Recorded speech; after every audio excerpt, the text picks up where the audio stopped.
Hello, everyone. My name is Taylor Cilley, and I ended up choosing Sustainable Development Goal number 2. And this one focuses closely on ending hunger, achieving food security, and improving nutrition, and also promoting sustainable agriculture. So the importance of this goal is especially important to me because I think our society, I do think that we have come a long way. And I think that a lot of people have become more aware of issues with food that we have, but I don't think as many people who need to be aware are aware. Malnutrition in young children can cause growth-related lifelong problems. And so one thing I especially like about this goal is it focuses really closely on children as they do adults. They understand the importance of a healthy diet in children to prevent malnutrition. Its significance. Sustainable agriculture is not only better for us and our environment, but it's a lot better for our animals. So it's important for us to not just worry about us. It's important for us to focus on our animals too, because they were here first and we do share this land with them. So it helps us meet our needs without harming our ecosystems, and farming and not taking into consideration our future generations must come to an end. So some of their important targets and indicators. Target 2.1, by 2030, end hunger and ensure access by all people, in particular the poor and people in vulnerable situations, including infants, to safe, nutritious, and sufficient food all year round. Target 2.2, by 2030, end all forms of malnutrition, including achieving by 2025 the internationally agreed targets on stunting and wasting in children under 5 years of age, and also to address the nutritional needs of adolescent girls, pregnant and lactating women, and older persons. Target 2.3, by 2030, they would like to double the agricultural productivity and incomes of food producers, in particular women, Indigenous people, family farmers, pastoralists, and fishers, including through secure and equal access to land, other productive resources and inputs, knowledge, financial services, markets, and opportunities for value addition and non-farm employment.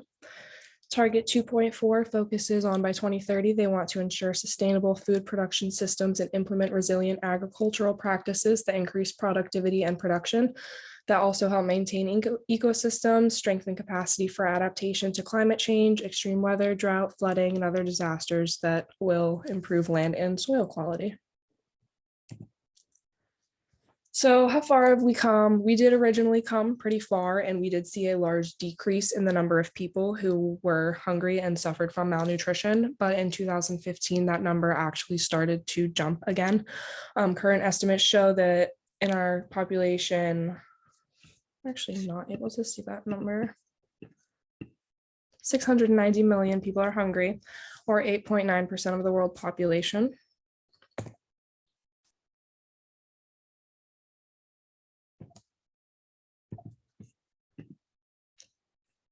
So their target goal, which was 2.2, to end all forms of malnutrition, including stunting and wasting of children under 5 years of age, will especially not be reached.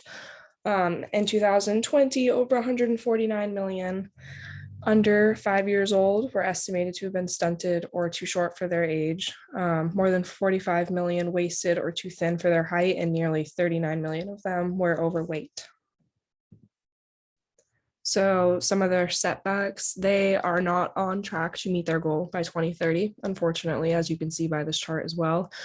You can see 2005, it was a pretty high number. It dropped.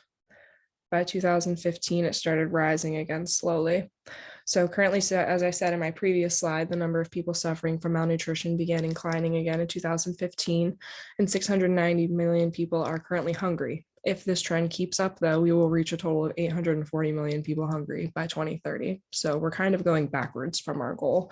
And ever since COVID as well, the number of people who suffer from acute hunger is going to double, or it could double. So why is this happening specifically? Man-made conflicts and climate change hold a great part in why they are straying much further from their goal. When COVID started, a large spike in hunger was reported to our World Health Organization. And specifically in Africa, with a population of 1.3 billion, there are 282 million malnourished, which is 29% of their population has fallen victim to hunger. Nations strongly affected by climate change, economic turndowns, and conflict have fallen subject have fallen to be subjected to the worst of this downfall. And these are my sources.